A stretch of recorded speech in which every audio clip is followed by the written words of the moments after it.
Praise the lord. దేవునికి స్తోత్రం. సాటిలేని జీవము గల సర్వశక్తిమంతుడైన యేసయ్య పరిశుద్ధ నామంలో అందరికీ బ్లెస్సింగ్ బీయింగ్ క్రిస్టియన్ తరపున వందనాలు. మరి మన A to Z క్రిస్టియన్ డోన్స్లో ఈరోజు ఆల్ఫాబెట్ J, జడ్జ్మెంటల్, తీర్పు తీర్చు అంటే విమర్శించటం, కామెంట్ చేయటం, ఈ రీతిగా అన్నమాట. మరి దీనికి కీవర్డ్స్ ఏంటంటే లేవియాకాండము 24వ అధ్యాయము 22వ వచనం. మీరు పక్షపాతం లేక తీర్పు తీర్చాలి. దేవునికి స్తోత్రం.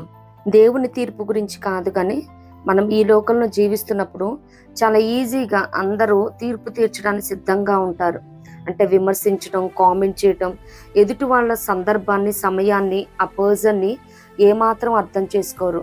మరి నరం లేని నాలుక కదా, ఎలా పడితే వాళ్ళు చూస్తున్నదే వాళ్ళు కామెంట్ చేయటానికి, విమర్శించడానికి డిసైడ్ చేస్తారు తప్పించి వారు ఏ పరిస్థితిని బట్టి ఆ రీతిగా ప్రవర్తిస్తున్నారో, మరి what made them to behave like that అన్నది ఏమాత్రం అర్థం చేసుకోరు. మామూలుగా జడ్జ్ అవ్వాలంటే వాళ్ళు లా చదవాలి, దాని తర్వాత మరి మంచి ఎక్స్పీరియన్స్ ఉంటే లాయర్ల నుంచి మరి జడ్జిలు అవుతారు.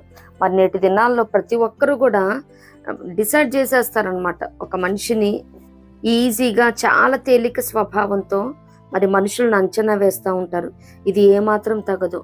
మరి దీనికి ఒక సేయింగ్ చెప్తారు, it's easy to judge, it's more difficult to understand. Understanding requires compassion, patience and a willingness to believe that good hearts sometimes choose poor paths. Through judging we separate, through understanding we grow. ఒక మనిషిని విమర్శించడం, తీర్పు తీర్చడం చాలా easy, కానీ అర్థం చేసుకోవటమే చాలా కష్టం. ఒక మనిషిని అర్థం చేసుకోవాలంటే మరి కనికరం, ఓర్పు, అలాగే నమ్మే స్వభావం ఉండాలి. మరి తీర్పు తీర్చి విమర్శించి దూరం అవుతాం, కానీ ఎప్పుడైతే అర్థం చేసుకుంటామో కలిసిమెలిసి ఎదగగలుగుతాము. దేవుని స్తోత్రం. మరి ఏ ఒక్క క్రిస్టియన్ కూడా ఈ రీతిగా విమర్శించడానికి కానీ తీర్పు తీర్చడానికి కానీ సాహసించకూడదు. మరి కొంతమంది ఎదుటి వాళ్ళ క్షేమం కోరి, మేలు కోరి మంచి మాట చెప్తున్నా కానీ దాన్ని కూడా మిస్టేక్ చేసే వాళ్ళు కూడా లేకపోలేదు. నిర్గమాకాండం 2వ అధ్యాయం 14లో చూస్తాం కదా. అంతకు ముందే మరి మోషే గారు ఒక హెబ్రీని ఐగుప్తుడు కొట్టడం చూసి మరి అతన్ని కొట్టి చంపినప్పుడు, మరి తర్వాత రోజు ఇద్దరు హెబ్రీలు కొట్టుకుంటున్నప్పుడు ఇది కూడదు, తప్పని చెప్పినందుకు మా మీద నిన్ను తీర్పరిగాను అధికారునిగాను నియమించిన వాడెవడని మరి వాడు అంటం చూస్తామన్నమాట. మరి మంచి కోరి ఏది చెప్పినా కానీ ఎదుటి వాళ్ళు కూడా రిసీవ్ చేసుకోవటంలో మిస్టేక్ అయి ఉండొచ్చు. మరి మమ్మల్ని ప్రతిదీ మీరు జడ్జ్ చేస్తున్నారు, క్రిటిసైజ్ చేస్తున్నారు అని కూడా అనుకోవచ్చు. ఈ తీర్పు తెచ్చే విధానంలో దేవుడు కొన్ని ఆజ్ఞాపూర్వక లేఖనాల్ని మన ముందు ఉంచుతా ఉన్నారు. అలాగే మరి తీర్పు తీర్చే విషయంలో మనం జ్ఞాపకం ఉంచుకోవాల్సిన విషయాలను ధ్యానిద్దాము. మొదటిగా కొన్ని ఆజ్ఞాపూర్వక లేఖనాలు చూసినట్లయితే నిర్గమాకాండము 23వ అధ్యాయం 6వ వచనం. దరిద్రుని వ్యాజ్యంలో న్యాయము విడిచి తీర్పు తీర్చకూడదు. అసలే దరిద్రుడు స్నేహితులు ఎవరుండరు. దరిద్రుడు తన స్నేహితులను పోగొట్టుకున్న లేఖనాల్లో ఉన్నాయి కదా. మరి దరిద్రుడికి సహాయం చేసే వాళ్ళు కూడా ఎవరు ఉండరు. కాబట్టి నిత్యముగా న్యాయము విడిచి తీర్పు తీర్చకుండా ఉండాలని చెప్తా ఉన్నాయి లేఖనాలు. అలాగే లేవియాకాండం 19:15లో చూస్తే అన్యాయపు తీర్పు తీర్చకూడదు అంటే బీదల పక్షంగా ఉండాలి. గొప్పవారని వారి పట్ల అభిమానం చూపించి న్యాయాన్ని త్రిప్పివేసి తీర్పు తీర్చకూడదు. అలాగే మన కీవర్డ్స్ ఉంది కదా, లేవియాకాండం 24-22, మీరు పక్షపాతం లేకుండా తీర్పు తీర్చాలి. మరి పేద, సాదా, ధనికులు, గొప్పవారని ఈ రీతిగా ఎవరు కూడా భేదప్రాయాలు చూపించకూడదు. నీ దాకా వచ్చిందంటే ఒకటి సెటిల్మెంట్ చేయటం కోసం మరి వాళ్ళు దైవజనులు కూడా నేటి దినాల్లో అలానే ఉన్నారు. మరి ఒకే కుటుంబంలో మరి అక్క చెల్లెళ్ళు, అన్న తమ్ముళ్ళు ఒకళ్ళు బాగా సంపాదించుకొని మరి కానుకలు ఇస్తున్నారని వాళ్ళ కోసం బాగా బారు మీటర్ల ప్రార్థన చేయటాలు, వారిని ఆశీర్వదించయ్యా, గొప్పలను చెయ్యయ్యా అంటారు. రెండో వాడి సంగతి పట్టించుకోరనమాట. ఈ రీతిగా ఎవరు ఉండకూడదు. బేస్డ్ ఆన్ దాట్ ఫినాన్షియల్గా, ఎకనామికల్ స్టేటస్ని బట్టి ఎవరు కూడా తీర్పు తీర్చకూడదు. దైవజనులు అయినప్పటికీ మరి వారు ప్రార్థించే విషయంలో కానీ ఏదన్నా పెద్దగా పిలిపించి మాట్లాడుతున్నప్పుడు కూడా మరి వాళ్ళు హట్ అవుతే మాకు రావాల్సిన రావేమో టైత్ కానీ కృతజ్ఞతార్పణం కానీ రావనుకొని ఎవరు కూడా ఈ రీతిగా చేయటానికి లేదు.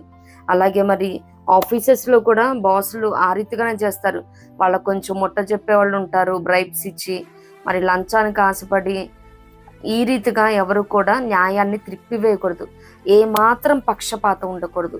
తీర్పు తీరుస్తున్నారంటే వాళ్ళకి కొద్దో గొప్ప సోషల్ స్టేటస్ ఉండబట్టే, మరి ఫినాన్షియల్గా ఎకనామికల్గా కొంచెం సౌండ్ బ్యాక్గ్రౌండ్ ఉండబట్టే వారి దాకా వ్యాజ్యం వస్తుంది. కాబట్టి ఏదన్నా విమర్శించేటప్పుడు కూడా, మనం ఏమైనా కామెంట్ చేస్తున్నప్పుడు కూడా మరి ప్రతిదీ కూడా ఆలోచించి పక్షపాతం లేకుండా తీర్పు తీర్చాలి. మరి కింద జాగ్రత్తగా ఆలోచించి చేయాలని కూడా 2వ దినవృత్తాంతములు 19:6 చూస్తే తీర్పు తీర్చినప్పుడు బహుజాగ్రత్తగా ఉండాలంట. దేవునికి స్తోత్రం. ఎందుకంటే నేను ఏ చెప్తే అదే చల్తే అని చెప్పడానికి లేదు. రాజులకు రాజు, ప్రభులకు ప్రభు, పైగా న్యాయాధిపతి ఆయన ఉన్నాడు. ఇప్పుడు ఈ లోకంలో చెల్లిపోద్దేమో, కానీ పైన ప్రతి దానికి ఆయన లెక్క వేసి తోస్తాడు. అది జాగ్రత్తగా ఆలోచించి తీర్పు తీర్చాలి. అలాగే సామెతలు 18:5 చూస్తే తీర్పు తీర్చుటలో భక్తిహీనుల ఎడల పక్షపాతము చూపుటయు నీతిమంతులకు న్యాయము తప్పింపుటయు క్రమము కాదు. మరి చాలా మంది తప్పు చేసి కూడా మరి ఇతరులను ఆశ్రయించి వారికి ఉన్నదాన్ని బట్టి ఆశ చూపించి ఆశ్రయించి న్యాయాన్ని తిప్పివేయాలని చూస్తారు. ఈ క్రమంలో నీతిమంతులకి అన్యాయం జరగవచ్చు. ఇది ఏ మాత్రం క్రమము కాదని మరి లేఖనాల్లో జ్ఞాని అయిన సొలొమోను గారు చెప్తా ఉన్నారు. మత్తయి సువార్త 7వ అధ్యాయంలో ఉంటది కదా, అక్రమము చేయువారులారా మీరెవరో నేను ఎరుగను, వెళ్ళిపోండి అంటారు కదా. నీ నామం పేరట మేము దెయ్యాలను వదిలించలేదా, ప్రవచించలేదా? క్రమము కాదు. ఏదైనా దేవుడు ఆజ్ఞ ప్రకారం ఆయన చిత్తానుకూలంగా మనం ఏ పని చేసినా అది క్రమంగా ఉంటుంది. కానీ ఇక్కడ పక్షపాతం చూపించి భక్తిహీనులు, దుష్టులు, దుర్మార్గులు మరి వారు ఏదో ఆశ చూపించారని న్యాయాన్ని త్రిప్పివేయకూడదు. అలాగే మీకా 3:11 చూస్తే జనుల ప్రధానులంట లంచం పుచ్చుకొని తీర్పు తీరుస్తారంట. మరి ఈ రీతిగా ఏ క్రిస్టియన్ కూడా చేయకూడదు. మరి లంచం కన్నులకు గ్రుడ్డితనాన్ని కలుగజేస్తుందంట. లంచం తీసుకోకూడదు. మరి అవినీతి అనే మనం కరప్షన్ మాట్లాడుకున్నప్పుడు ఇవన్నీ ధ్యానించాము. లంచం పుచ్చుకొని న్యాయం అలాగే తీర్పు తీర్చకూడదు. అసలు వాడు లంచం ఇస్తున్నాడంటేనే వాడు తప్పు చేశాడు, తప్పు వాడి సైడ్ ఉన్నదని. నిజంగా న్యాయం అయితే న్యాయమే గెలుస్తుంది. సత్యానికి ఏమి అవసరం లేదంట ప్రూఫ్స్. సత్యం ఇట్ సెల్ఫ్ సత్యం అదంతటా అదే నిలబడుతుంది. నిజం నిప్పు లాంటిది అంటారు కదా. ఇప్పుడు ఏమన్నా కౌరుకొని దాని మీద ఏమన్నా లేయర్ లాగా ఫామ్ అవుతుందేమో సమయం వచ్చినప్పుడు. అందుకే అంటారు God sees the truth but weights. ఆయన సత్యమేదో నిజమేదో చూస్తూ ఉంటాడు, వాస్తవాలు, కానీ సమయం పడుతుంది.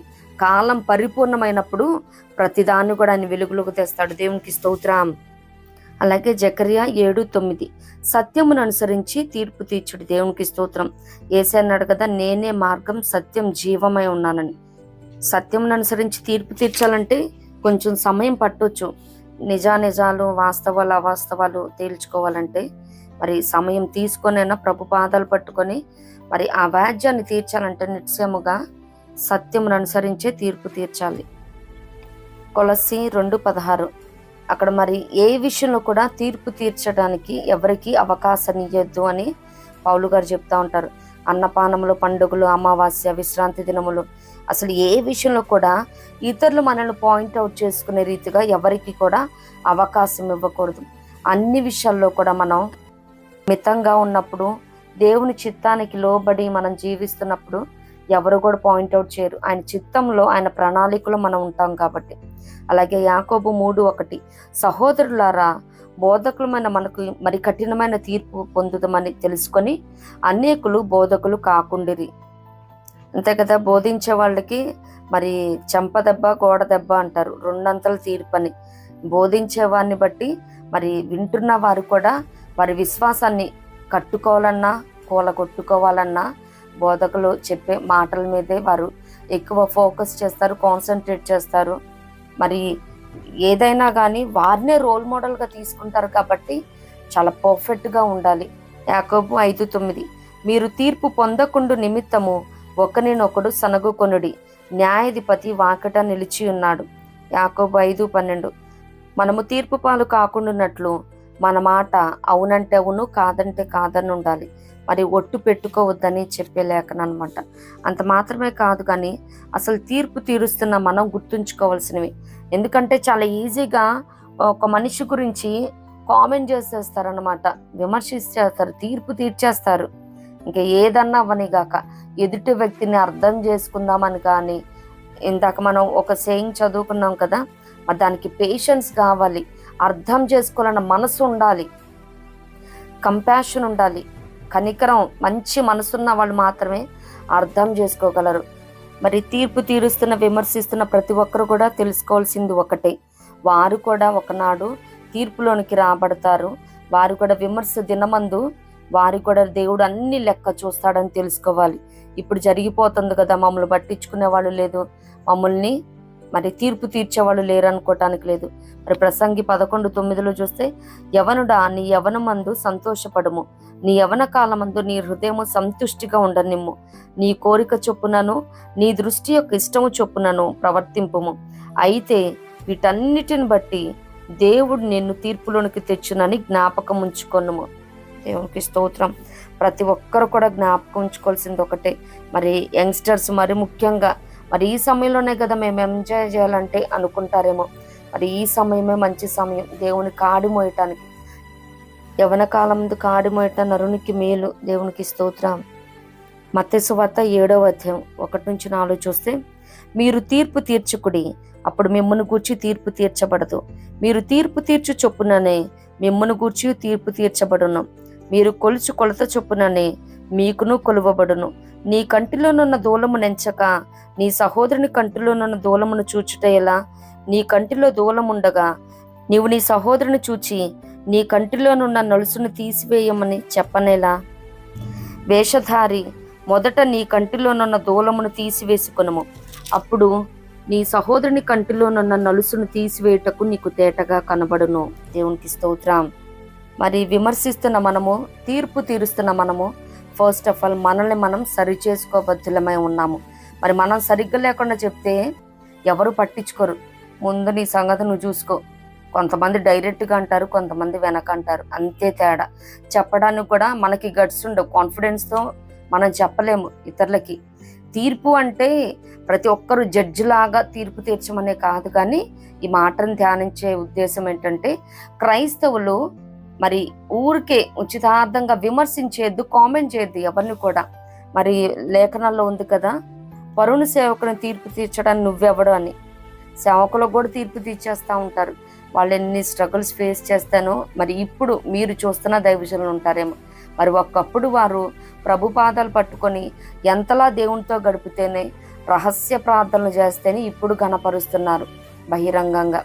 మరి ఎవరిని ఎవరు విమర్శించడానికి లేదు, ఎవరిని కామెంట్ చేయటానికి లేదు. మత్తయి సువార్త 12:37 నీ మాటను బట్టి నీతిమంతుడివని తీర్పు నొందుదువు, నీ మాటను బట్టి అపరాధివని తీర్పు నొందుదువు. మరి మనం ఎవరి మీద అయితే కామెంట్ చేస్తూ మరి వ్యర్థాలాపన విమర్శలు చేస్తూ ఉన్నామో, వారి విషయంలో మనం మాట్లాడుతున్న ప్రతి మాటను బట్టి ఎలా మాట్లాడుతున్నామో బేస్డ్ ఆన్ దాట్ మనం అయితే నీతిమంతులుగా తీర్చబడతాం, లేదు అపరాధులుగా ఎంచబడతాం. చెడు మాటలు మాట్లాడినప్పుడు నీతిమంతుని గురించి అపరాధిగానే ఎంచబడతాం. ఇది గుర్తుంచుకోవాలి ప్రతి ఒక్కరు కూడా. అది జ్ఞాపకం ఉంచుకున్నప్పుడు ఏంటంటే, ఎవరి మీద కూడా మనం అనవసరంగా కామెంట్ చేయము, వారిని క్రిటిసైజ్ చేయమన్నమాట. రోమిలికి రాసిన పత్రిక 2:1-5 చూస్తే, కాబట్టి తీర్పు తీర్చు మనుష్యుడా, నీవెవడవైనను సరే నిరుత్తుడవై ఉన్నావు. దేని విషయంలో ఎదుటివానికి తీర్పు తీర్చుచున్నావో దాని విషయంలో నీవే నేరస్తుడువని తీర్పు తీర్చుకొనుచున్నావు. ఏలయనగా తీర్పు తీర్చు నీవును అట్టి కార్యములనే చేయుచున్నావు కావా? అట్టి కార్యములు చేయువాని మీద దేవుని తీర్పు సత్యమును అనుసరించినదే అని ఎరుగుదము.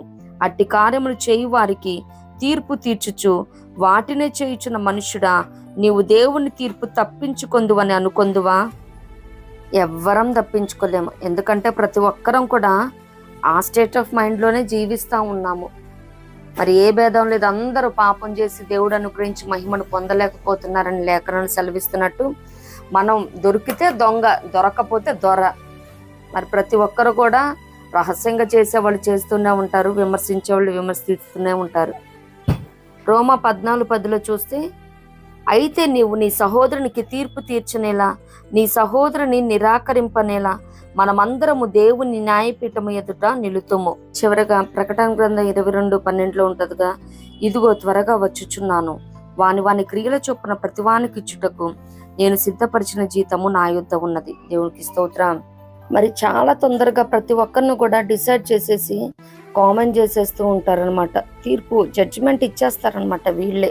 మరి ఒక యవన బిడ్డ మరి తన పొట్ట దగ్గర, టమ్మీ దగ్గర క్లాత్స్ ఇవ్వలు పెట్టుకొని వెళ్తూ ఉంటుంది అనమాట. ఆ నీడ దగ్గర ఎలా ఉంటుందంటే తనేదో క్యారింగ్లో ఉన్నట్టు, కడుపుతో ఉన్నట్టు కనిపిస్తుంది అనమాట అవతల చూస్తున్న వారికి, తెర అవతల ఉన్న వారికి. సో చూసావా ఆ అమ్మాయి పెళ్లి కాలేదు, కడుపేసుకొని తిరుగుతుంది అని అంటారనమాట. వాస్తవంగా ఏం జరిగింది, తను తన టమ్మీకి అంటించుకొని బట్టల మూట తీసుకెళ్తుంది అనమాట. చూస్తున్న వారికి కూడా అట్లానే ఉంటుంది. వారి పరిస్థితి, వారు ఏ రకంగా అనుభవిస్తా ఉన్నారో ఆ క్షోభ ఎవరు చూడరు, కానీ వారి కన్నులకి ఏదైతే కనిపిస్తా ఉన్నదో అది కామెంట్ చేసేస్తారు, స్ప్రెడ్ చేసేస్తారు అనమాట, గాసిప్స్. ఇంకా ఒకదాని తర్వాత ఒకటి అనమాట. ఆ వ్యక్తి తర్వాత ఎంతలా బాధపడతారు, ఇవేమీ పట్టించుకోరు. వారి కళ్ళకి కనిపించింది ఇంకా చేసేస్తారు, ఫ్రీ పబ్లిసిటీ. మరి లేఖనాల్లో సెలవిచ్చినట్టు జాగ్రత్తగా ఉండాలి. కొంతమంది అదే పనిగా వాళ్ళు ఎక్కడికి వెళ్తున్నారు, వీళ్ళింటికి ఎవరు వస్తున్నారు, ఇవే చూస్తూ కూర్చుంటూ ఉంటారు. పని పాఠాలు లేకుండా ముసలమ్మ ముచ్చట్లు చెప్పుకుంటా ఇతరులకి ఉచిత సలహాలు ఇస్తా కాలయాపన చేస్తూ ఉంటారు. ఏ ఒక్క క్రైస్తవుడు కూడా ఈ రీతిగా సమయాన్ని పోనీయక అజ్ఞానుల వల్లే కాక జ్ఞానముగా సద్వినియోగం చేసుకుందాం. ఇప్పుడు ఇష్టం వచ్చినట్టు ఎవరికి పడితే వాళ్ళకి ఏ మాట పడితే ఆ మాట స్ప్రెడ్ చేసేసి వాళ్ళు ఇస్తున్న లంచాలకి ఆశపడి, పోస్టింగ్ల కోసం, ప్రమోషన్ల కోసం ఆశపడి పక్షపాతం చూపిస్తూ ఉన్నావేమో. కానీ రేపటి దినాన క్రీస్తు న్యాయపీఠం ఎదుట దేహంతో జరిగించిన ప్రతి కార్యాన్ని బట్టి కూడా ఆయన ఎదుట మనం నిలవదగిన వారమై ఉన్నాము. మరి ఇదందరూ మనసులో పెట్టుకొని మరి ఎవరికన్నా తీర్పు తీర్చేటప్పుడు, ఏదన్నా జడ్జ్మెంట్ చేసేటప్పుడు, విమర్శించేటప్పుడు, కామెంట్ చేసేటప్పుడు 1కి 2 సార్లు కాదు 4 సార్లు ఆలోచించి, అసలు ఇవ్వాల్సిన అవసరమే లేదు. అంత తప్పుడు వ్యవహారాల్లో ఏ ఒక్క క్రిస్టియన్ కూడా ఇన్వాల్వ్ అవ్వద్దు. అది దేవుని నామానికి అవమానకరంగా ఉంటుంది. పబ్లిక్లో కూడా మన క్యారెక్టర్ చీప్ అవుతుంది. ఇలా ఏ ఒక్క క్రిస్టియన్ కూడా ఉండొద్దు, ఉండకూడదు. నిజంగా జడ్జిమెంట్ డిసైడ్ చేయాల్సిన అవసరమే వస్తే న్యాయముగా, సత్యముగా, బహు జాగ్రత్తగా ఉండి తీర్పు తీర్చుదాం. పరలోక రాజ్య ప్రవేశాన్ని పొందుదాము. ఇట్టి కృప ప్రభు మనందరికి అనుగ్రహించును గాక. ప్రభు కృప మనందరికి తోడైండును గాక. ఆమేన్.